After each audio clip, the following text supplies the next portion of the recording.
करने के बाद क्या हो गया? बोले 10वें दिन घाटा हो गया। तो अरे दादा इतना कमाया फिर घाटा क्यों हो गया?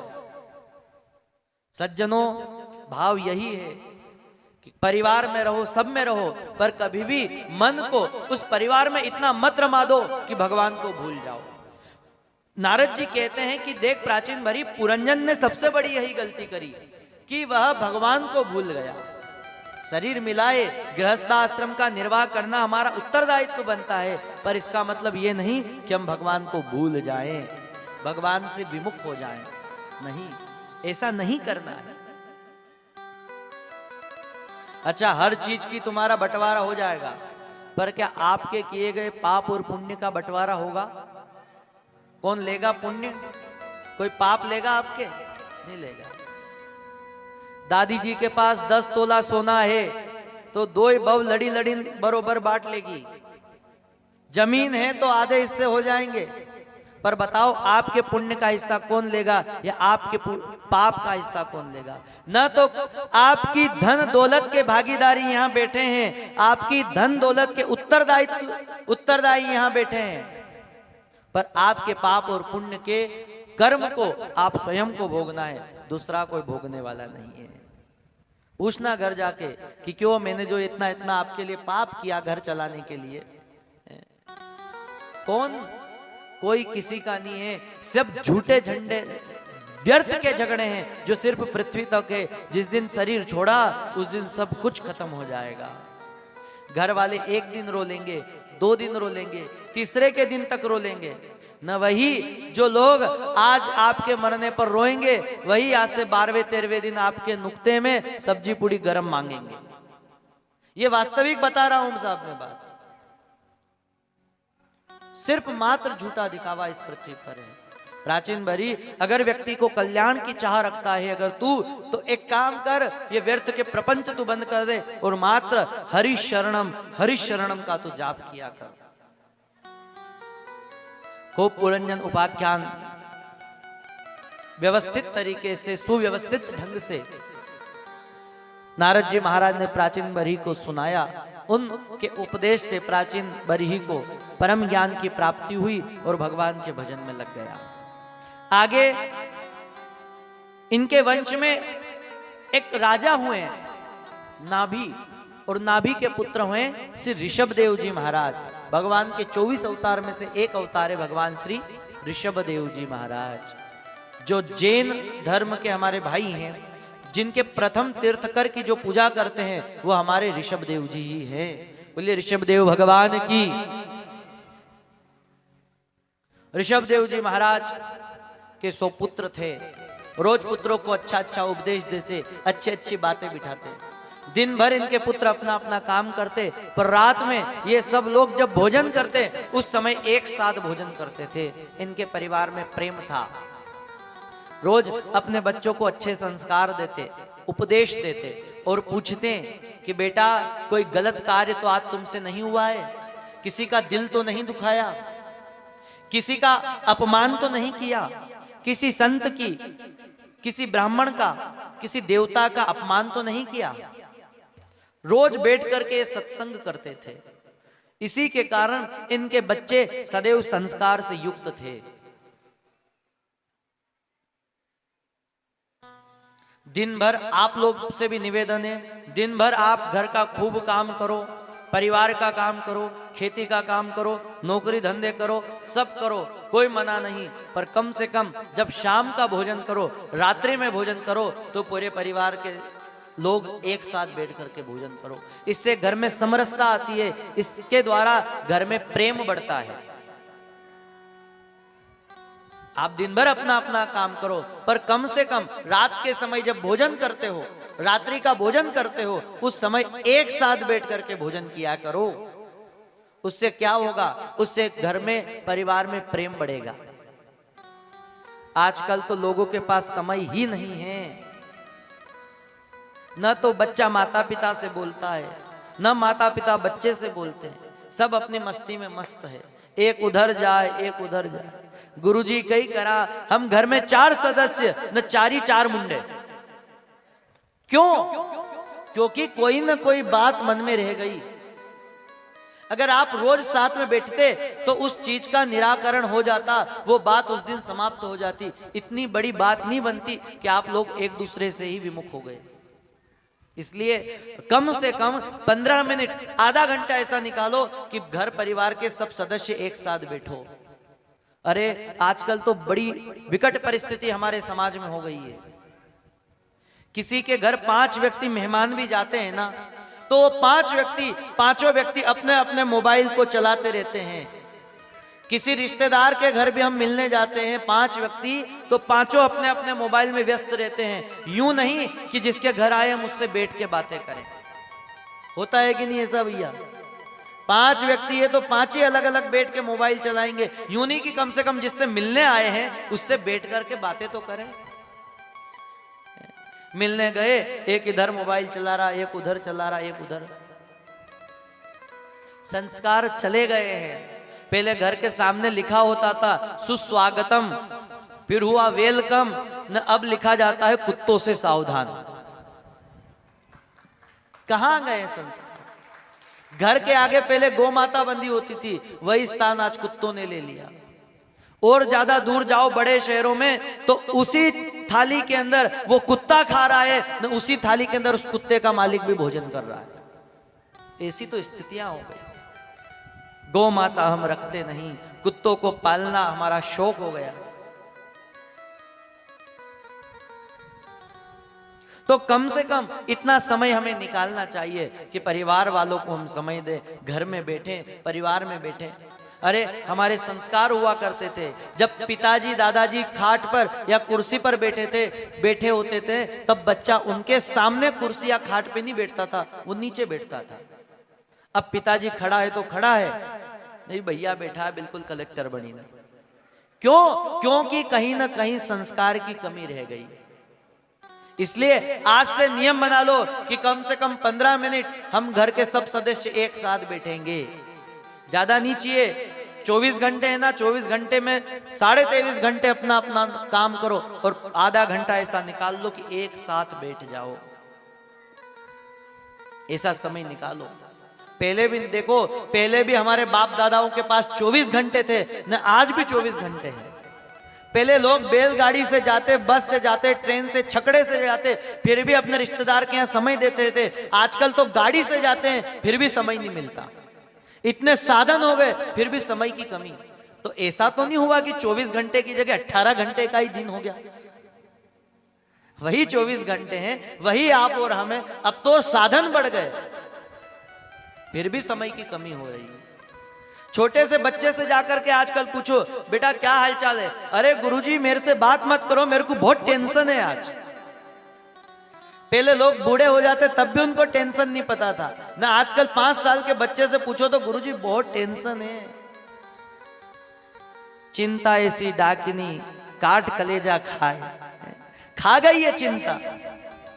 चिंता अच्छे अच्छे व्यक्ति को खा गई। क्या चिंता करना, प्रभु को समर्पण कर दिया तो फिर। इसलिए कथा के माध्यम से निवेदन है कि कम से कम 15-20 मिनट का घर परिवार में आज से माताओं ऐसा समय निकालो कि सब लोग एक साथ बैठ करके भोजन करो। उसमें 2 रोटी ज्यादा खवाएगी, कम नहीं खवाएगी। तो खूब इनको उपदेश दिया है। अब ऋषभ देव जी महाराज ने देखा कि मेरे बच्चे बड़े हो गए हैं, तो अपना सब कुछ अपने पुत्र भरत को दे दिया और स्वयं ऋषभ देव जी महाराज जंगल चले गए। वन में भगवान का भजन करते, दिगंबर अवस्था में रहते हैं। जब लोगों को पता चला कि देखो हमारे गांव के पास में जो जंगल है वहां बहुत बड़े कोई संत हैं, चमत्कारी है, तो लोगों की भीड़ लगनी चालू हो गई। कोई पूछे गुरुजी मेरी दुकान नहीं चलती, कोई कहे मेरे बेटे की शादी नहीं होती, ये धंधा। ऋषभ देव जी महाराज ने सोचा कि मैं यहां भगवान का भजन करने आया था, नहीं यहां भी लोगों की लाइन लग गई। ऋषभ देव जी महाराज ने अपना व्यक्तित्व बदल दिया। नंग धड़ंग पड़े रहते हैं। एक पत्थर 250 ग्राम का पास में रख लिया। कोई भी कुछ पूछने आए तो पत्थर बता दे, अगला व्यक्ति यूं ही दूर से भाग जाए। अरे पागल बाबा है, नहाता नहीं धोता नहीं, अरे छोड़ो इसको। लोग दूर चले गए। ऋषभ देव जी ने सोचा भला हो 250 ग्राम पत्थर का, इसने दुनिया का मोह छुड़ा दिया, अब आराम से भजन करूंगा। जंगल में एक जोगी रहता है, कभी हंसता कभी रोता, कभी चलता नंग धड़ंग, जंगल में एक जोगी बसता। आनंद के साथ रहते हैं। इनके पुत्र हैं भरत जी महाराज। भरत जी महाराज राजा बने। देखिए हमारे यहां 3 भरत हुए। दिन भरत के नाम से ही हमारे राष्ट्र का नाम बना भारत। कितना सुंदर हमारे देश का नाम था, भारत या हिंदुस्तान। आजकल कुछ लोगों ने दिमाग लगाया तो कर दिया इंडिया। अब बताओ इंडिया कहने में अच्छा लगता है या हिंदुस्तान या भारत कहने में अच्छा लगता है? मन में शांति होती है, भारत या हिंदुस्तान। इंडिया क्या अर्थ है इंडिया का? इन 3 भरत, एक है भरत जी महाराज ऋषभ देव जी के पुत्र, एक शकुंतला नंदन भरत, और एक हुए हैं भगवान श्री राम जी के भाई भरत, दशरथ नंदन। इन 3 भरत के नाम से हमारे देश का नाम पड़ा भारत। उससे पहले इसका नाम था आर्यवर्त क्षेत्र, जम्बूद्वीप। भरत जी महाराज को राज्यभार सौंप दिए थे। अब भरत जी महाराज ने विचार किया कि मेरे पिताजी भगवान के धाम को गए, भगवान की भक्ति करने गए, और मैं अभी तक यहीं गृहस्थी में उलझा हूं। तुरंत अपना राजभार भरत जी ने अपने पुत्र को दे दिया और गंडकी नदी के तट पर भगवान का भजन करने गए। कहां गए? गंडकी नदी के तट पर। अब यहां रोज भगवान का भजन करते हैं। घर छूट गया, परिवार छूट गई, सिर्फ माला पकड़ ली, श्री कृष्ण शरणम मम। दिन भर भगवान का भजन करते रहते हैं, भजन करते रहते हैं। पर देखो सावधानी हटी, दुर्घटना घटी। एक दिन हुआ यूं कि श्री भरत जी महाराज माला फेर रहे थे।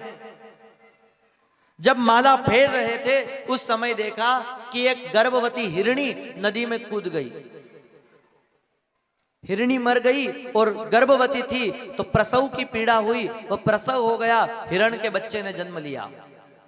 ये सारा दृश्य देख रहे थे भरत जी महाराज।